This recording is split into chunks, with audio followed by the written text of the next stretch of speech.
بسم اللہ الرحمن الرحیم۔ سجدہ نماز کا ایک اہم ترین رکن ہے۔ احادیث طیبہ میں سجدے کے بڑے فضائل بیان کیے گئے۔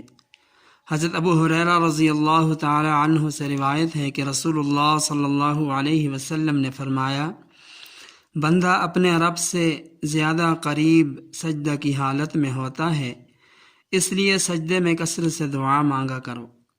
سجدے سے متعلق ایک اہم ترین مسئلہ سمجھ لیں۔ مسئلہ یہ ہے کہ سجدے کے دوران دونوں پیروں کو زمین پر رکھنا یہ ضروری ہے۔ اگر پورے سجدے میں دونوں پاؤں کو زمین سے بالکل اٹھائے رکھا تو سجدہ ادا نہیں ہوگا۔ کم از کم ایک انگلی بھی سجدے میں ایک رکن یعنی سبحان اللہ کہنے کی مقدار کے برابر زمین سے لگ گئی تو فرض ادا ہو جائے گا، لیکن عذر کے بغیر ایک پاؤں کو بھی اٹھائے رکھنا یہ مکروہ تحریمی ہے۔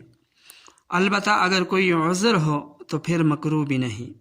لہٰذا اگر کسی شخص کے سجدے کے دوران دونوں پاؤں زمین پر رہتے ہیں تو سجدہ ادا ہو جائے گا، اور اگر دونوں پاؤں سجدے کے دوران بالکل بھی زمین پر نہیں رہتے تو سجدہ ادا نہیں ہوگا اور پھر نماز بھی فاسد ہوگی، نماز نہیں ہوگی۔